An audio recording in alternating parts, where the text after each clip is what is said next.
করে মুভি যেমন মামলাবাজ, হায় রে এমন মামলাবাজ। দেখ দিলাপ্রস, ফালতু কথা কব না কিন্তু। তো দুলে ভাই সারাদিন গলার মধ্যে গিট দিয়ে ফিতে বেঁধে হয় না যে তার নিঃশ্বাসের সমস্যা হবে আর নাক রাখবি। ফিতে না বাঁধলে কি হবি? জুয়ো খেলবার যায় হাইরে কিল খায় টাকা শোধ দেয়, সেই কিলের বিষে তার নাক ডাকে। মার খায় মানে? গোলাম টপ কালার, টেক্কা টপ কালার। আরে কবল রে, প্রত্যেকটা বাড়ি খালি মার খাচ্ছি। এই যে বিবি দুয়ের জোড়া, এই নয় টপ কালার।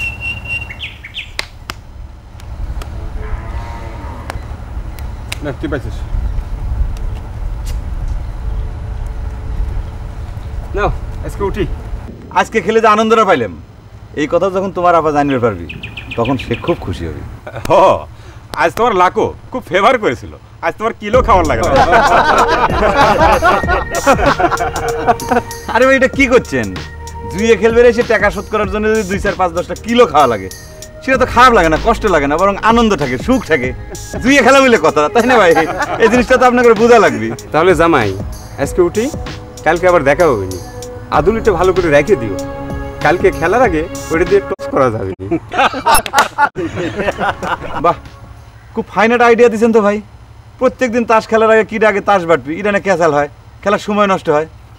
তার মানে বুঝাই যাচ্ছে যে আমাদের জুয়ের প্রতি খেলার মানে শ্রদ্ধাটা কমই বাড়তেছে। তা কালকের থেকে আমরা আগে টস করবো, যে টসে জিতবি সে আগে তাস বাটবি, তাই না? তা ঠিক আছে, ঠিক আছে।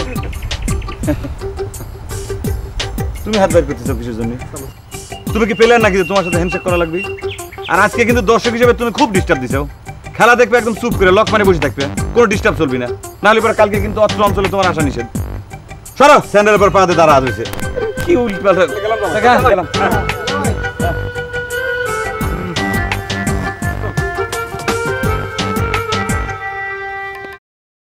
ব্যারিস্টার পাগল তো নামই শুনে পারে না, শুনলেই কিরম দিনে রাগি যায়। আরে খালি কি নাম শুনতে পারে না নাকি? আরে সব সময় সামনে দিয়ে ওই লাঠি নিয়ে মহড়া দিয়ে বেড়াচ্ছে। আর কি জান একটা কয়, ওই রাবণ বধ করবি। বোঝো না কেন? ওই যে ফয়েজ পাগলের জমির আমার নিজের গাটের পয়সা খরচ করে আমি সেই মামলা চালালাম না, ওই তারই প্রতিদান দিচ্ছে। সেই জন্যই তো কয় ব্যারিস্টার সাহেব, ওই যে দু পায়া জাতির হিত করা লাগে না। যাগ্গে পাগল ছাগল মানুষ, তার মাথা ঠিক নেই, তার কথা মনে করে কষ্ট পাওয়ার কোনো দরকার নেই। এবার আমাকে কেসের কথা কোন ব্যারিস্টার ভাই? আরে তোমাদের কেস তো নিজের গতিতেই অগ্রসর হচ্ছে। শুধু একটা জিনিস খেয়াল রাখবা, ওই যে কেসের যখন তারিখ পড়ে না, প্রত্যেক তারিখে কিন্তু উকিল সাহেবের কিছু ফিস দিতে হয়। ওই ফিসের হিসাবটা ঠিক মতন রাখা চাই। ওদের হিসাব তো আপনিই রাখতেন কইছিলেন ব্যারিস্টার ভাই। আচ্ছা যাই হোক, আমি আজ কয়টা টাকা লিয়াইছি ওই আপনাকে দেওয়ার জন্যে। ওই টাকাটা বেশি হয়ে গেলে তো আমার আবার দেওয়ার সামর্থ্যের বাইরে চলে যাবে নি। তুই টাকা কটা দেন। সামর্থ্যের বাইরে চলে গেলে আর কি, ওই ফয়েজ পাগলের মতো লাঠি নিয়ে আমারে মারার জন্য তাড়া করে বেড়াইও। আমাকে জামশেদ ভাই পাগল হলি পরে ভালোই মানাবে ব্যারিস্টার ভাই।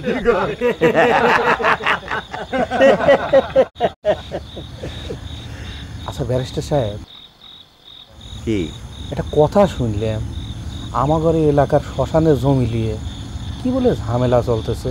ওইসব কথা বাদ দাও তো, এই যে শোনা কথা নিয়ে না এত আগ বাড়ায় সিরিয়াস হওয়ার দরকার না। শোনো, এই যে যেই জন্য তোমাদের ডাকলাম, তোমাদের হিসেবটা একটু ঝালাই করে দিই। হ্যাঁ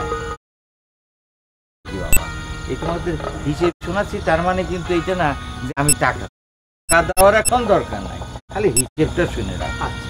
হ্যাঁ তোমারটা বলি, শোনো, এই যে গত 5টা কেসের তারিখের জন্য তুমি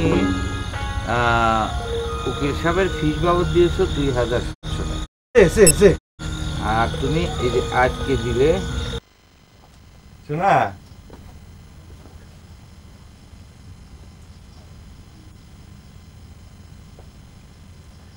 আর কই না, গ্রামের যুবক চাউল পাল নতুন তাস খেলা শিখেছে তো আমাকে আসফি দিবে চায় না।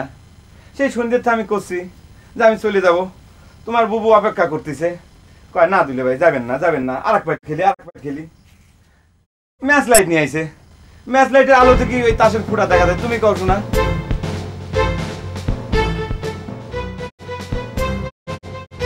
কি হলো মনি, তুমি কোনো কথা কইছো নাকি? কি জন্য লেট হয়েছে? আমি তো তোমাকে বিশদ বিবরণ দিয়ে দিলাম।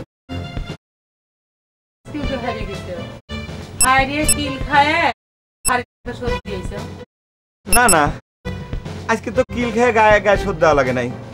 আজকের রেজাল্টটা মনে করো মোটামুটি সন্তোষজনক, মানে হার জিত সমান, মোটামুটি ডরাই হয়ে গেছিল প্রায়। এই অবশ্য একটা অবশিষ্ট আদলি আমার পকেটে রয়ে গেছে। ও শোনা, আজকের খেলা খেলে দিলপিয়ারা যে আনন্দ পাইছি, মানে আনন্দের ঠেলায় ক্ষুধা তৃষ্ণে সবকিছু মানে ভুলেই গেছিলাম। তার মানে সত্যি তুমি নিত্যদিন মার খাও? তুমি কিসের জন্য এই কথাটা আমার কাছে গোপন করো যে তুমি হারিয়ে কিল খা শোধ দাও? আজ আমি বুঝতেছি কি জন্য তোমার নিত্যদিন গরম তেলের দরকার হয়। শিক্ষু, তুমি এরকম শিক্ষু করতেছ ওকে শোনা? আমি কি চুরি ডাকাতি করে ধরা খেয়ে কিল খাইছি নাকি? এটা তো খেলার একটা অংশ। মনে করো যে অনেক খেলায় ডাইরেক্ট ক্লিকলি হয়, আর আমাদের এই তাস খেলায় আমরা ইনডাইরেক্টলি ক্লিকলি সিস্টেমটা চালু করতেছি আমি নিজে। ভালো করছো, সে কথাটা তুমি আমার কাছে গোপন করেছো কিসের জন্য আমি সেটা জিজ্ঞাসা করতেছি। মানুষ যে এই কথা নিয়ে এবং কত টিটকারি করলো সেটা জানো? অমনি, এটা কি কর মতো জরুরি কোনো কথা? এটা তো হারারই একটা অংশ। আমি তো রেগুলারই তোমার কাছে মানে নিত্যদিনই হারার কথা কই। তুমি বলে এত পাকা জুয়েরু, তাহলে হারিয়ে যায় তোমার কিল খাওয়া লাগবে। এটা তুমি কি করছো শোনা? ভালো প্লেয়ার হলি পরে কি রেগুলার খেলায় জিতা লাগবে? আমার কাছে খেলাটাই হলো আসল কথা, খেলায় অংশগ্রহণ করাটাই হলো আসল কথা। খেলায় তো হার জিত থাকবি। হার জিত হচ্ছে আপন দুই ভাই। পৃথিবীর যে কোনো কাজকর্মের ভিতরে কিন্তু এই দুই ভাই মনে করে যে পলায় থাকে, জড়ায় থাকে, বুঝছো? নিজে তো কোনোদিন খেলায় দেখলাম না, মানুষ সে কথা নিয়ে সারাক্ষণ আমার টিটকিরি দিচ্ছি, তার কি হবে? মনে রে, টিটকিরি মনে না করলে পরেই তো হয়ে গেল। তুমি এসব কোনো কথা গ্রাহ্য করবে না। শোনো, আমি যেন মাঠের ভিতরকার কোনো ঘটনা বাড়িতে টানিয়ে আনি না, তুমি সবাই কয়ে দিবে যে কেউ যেন মাঠের কোনো ঘটনা নিয়ে বাড়ির ভিতর কোনো আলোচনা না করে। কারণ আমরা হইলে আমি ঘরের ভিতরে একটা সুখ সম্পত্তি, আমাকে নাকও ডাকে না, আমাকে ঘুমাতে ডিস্টার্ব হয় না। আমি কি মিথ্যে কথা কইছি মনে হচ্ছে? যাও হাত মুখ ধুয়ে খাবি। বসি তোমার সাথে একটু কই, তারপরে যাই। কিসের কথা আমার সাথে? তুমি খাইছাও?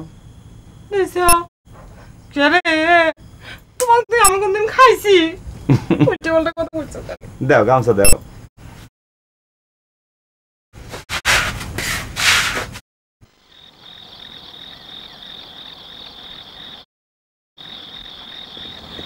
না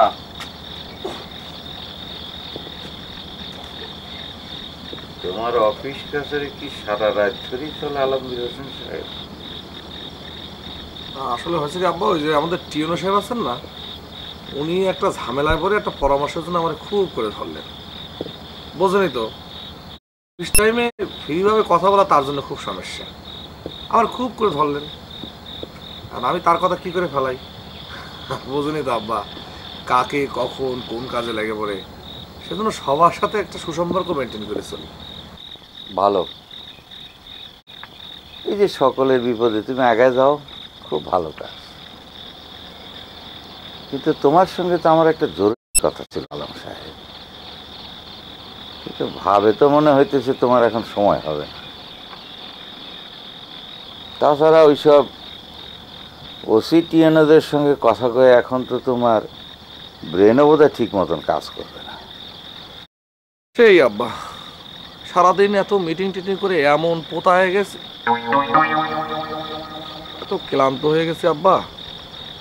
অসুবিধা নেই, কোনো অসুবিধা নেই, ওই হবে না আব্বা, কোনো অসুবিধা হবে না। কাল সকালে উঠে ঠান্ডা মাথা আপনার কথা শুনবো না আব্বা। খুব ক্লান্ত হয়ে গেছি, এমন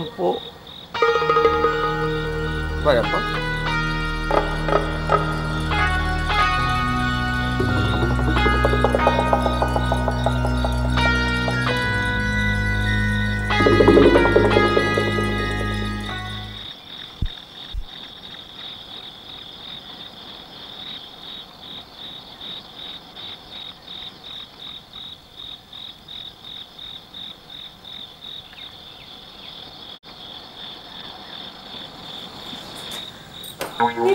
কিসের জন্য তোমার?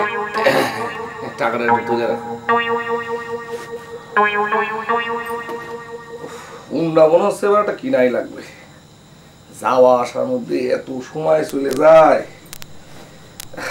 বুঝি বুঝি তুমি আমার উপর মাইন্ড করো, কি করবো কও? ব্যস্ততা তো মনে করো আমার পিছ ছাড়ে না। তবে একটা জিনিস মনে রাখবে, যতদিন ব্যস্ততা আছে মনে করবে যে মানুষের কাছে আমার মূল্য আছে, বুঝছো? এত টাকা কোনে পালে? কি কথা বলে শোনা, তোমার হাজবেন্ড এসে চুরি ডাকাতে চিন্তাই করে টাকা নিয়ে এসে তোমার হাতে তুলে দিচ্ছে না। সে কথা কইছি না, কইছি যে তুমি গেলে টিএনও সাহেবের পরামর্শ দেবের, ফিরে এসে এতগুলো টাকা দিচ্ছ। টিএনও সাহেব কি টাকা দিয়ে তোমার পরামর্শ কিনে নিছে? কে, তোমার কি মনে হয় পরামর্শ কি টাকা দিয়ে বিক্রি হতে পারে না? বুঝলাম তুমি পরামর্শ বিক্রি করে টাকা নিয়ে আসো। আচ্ছা শোনো, এইদিকে কি ঘটনা ঘটেছে সেটা করছি। বড় বাবু সকলের কাছে কয়ে বেড়াচ্ছে তোমার নাকি নাক ডাকে। ডাকলে সমস্যা কি? কি কও তুমি? আব্বার নাক ডাকা নিয়ে আম্মা সারা জীবনের অশান্তি, তাও তোমার নাক ডাকার কথা শুনে আম্মা কয়ে বেড়াচ্ছে আমার সারা জীবনের সুখ শান্তি নাকি শেষ হয়ে গেছে। শোনো, তোমার একটা কথা বলি, নাক তো শ্রমিক শ্রেণীর মানুষের ডাকে না, নাক ডাকে হচ্ছে বিশিষ্ট বুদ্ধিমান ব্যক্তি যারা তাকে। এ নিয়ে তুমি কোনো কথাই করবে যাবে না। নাক ডাকতেছি মানে মনে করবে যে আমি বিশিষ্ট মানুষ হয়ে যাচ্ছি। যাও, টাকাগুলো যত্ন করে তুলে রাখো, অবশ্যই ইচ্ছা করলে টাকাগুলো নিজের মনে করে খরচও করে বের করো।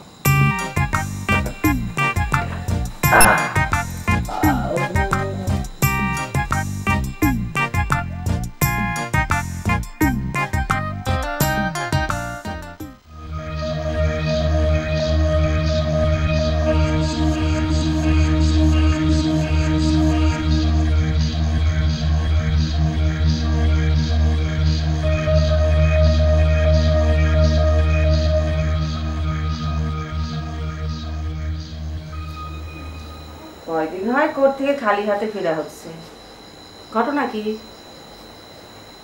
মিষ্টি দিশি কি মানুষ দেয়টাই না, নাকি ব্যারিস্টারের কদর পড়ে যাচ্ছে? আমার আবার নতুন করে কি কদর পড়বে? তোমার কাছে কোনোদিন আমার কোনো দর ছিল?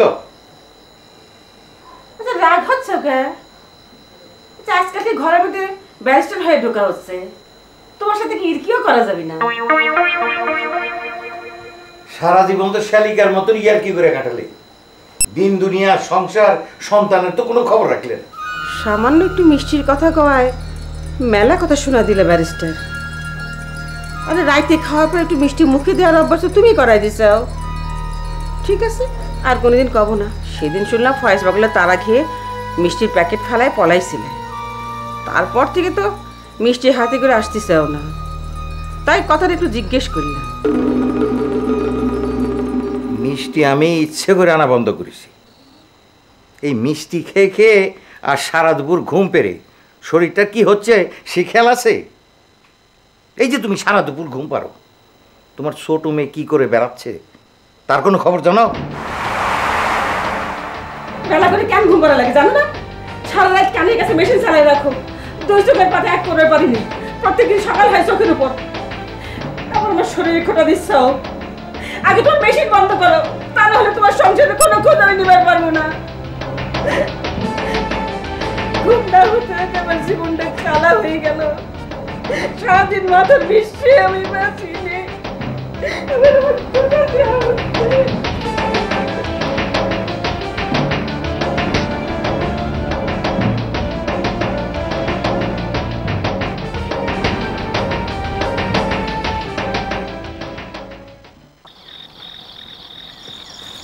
রতন, হ্যাঁ খাড়া হওয়ার সময় নাই জায়গের ভাই, রাইট মেলা হয়েছে, হুন্ডার চাবি জমা দিয়ে যায় শুয়ে পড়ব, সকালে আবার উঠা লাগে। আমাকে তো আর আপনার মতন সুখের কপাল নাই রে ভাই। খুব ভাষণ শিখে গেছে তাই না? হ্যাঁ, তোর ভাষণ কেউ শুনবে চাইনি। আমি হুকুম করেছি তুই খাড়ায় থাকবো, দরকার হয় সারা রাইট এখানে খাড়ায় থাকবো, সেই ক্ষমতা কিন্তু আমার আছে। বাপ রে, তা জানাব কার ভোট জিতিয়ে আপনি খেলতে বসেছেন? বাজে কথা কবি না রতন, খুব ষড়যন্ত্র শিখে গেছো তাই নে, ষড়যন্ত্র কিন্তু ধরা পড়ে গেছে। আচ্ছা জাগির ভাই, এই রাত দুপুরে আপনি এই চৌকিদারের মতন আমাদের জায়গায় খাড়া করা এই কী ধরনের ব্যবহার শুরু করেছেন সেটা জবাব আগে দেন, ষড়যন্ত্রের কথাটা পরে শুনতেছি। সব কথাই জানতে পারবো, সকালবেলা আব্বাই তোর ব্যবস্থা করবি নি। তাহলে কথা কই আপনার সাথে সময় নষ্ট করতেছে কিছুর জন্যে? চাচা যেই ব্যবস্থা নেবে সেইটাই দেখবো নি। চুপ করে খারাপ, একদম বেয়াদবি করবি না। তুই কিসের জন্য আব্বার অ্যাকশনের হাত থেকে দিলবাহারকে রক্ষা করার জন্য ওই আলমকে ডাকে নিয়ে গেছিল, সেই কথার জবাব দে। জবাব তো আপনার কোয়েশ্চেনের মধ্যে রয়ে গেছে। কিসের লেখাপড়া করেন? হ্যাঁ, আপনিই তো করছেন দিলবাহার রক্ষা করার জন্য আমি মেজুদুল্লাহ ভাইয়ের খবর দিচ্ছি। সকলে একজোটে আমার বিরুদ্ধে লাগিস, তাই নে? দিলবাহার কি করে বেড়াচ্ছে সে খবর রাখিস। আব্বা তাকে সঠিক পথে আনার জন্যে শাসন করে বের গেছিল, আর তোরা সেটা হবের দিসনি। হ্যাঁ, দিলবাহারের সঠিক পথে আনার আগে আগে আপনি নিজে সঠিক পথে খাড়া হন। আচ্ছা, আপনি আয়নার সামনে খাড়া হয়ে নিজেরে কখনো দেখেছেন? হ্যাঁ, আয়নার সামনে খাড়া হয়ে নিজের চেহারাটা ভালো মতন দেখেন, তারপর দিলবাহারের গতিবিধির দিকে নজর দেন। আচ্ছা, আমি একটা জিনিস বুঝতেছি না, এত কিছুর পরেও আপনি কিসের জন্য এই বাড়ির মধ্যে পড়ে আছেন? আমি হলে তো লজ্জায় মুখ দেখাতে পারতাম না, অথচ আপনি ভোট ছাড়াই খামটা দেখায় বেড়াচ্ছেন।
আসেন, লজ্জার কি আছে?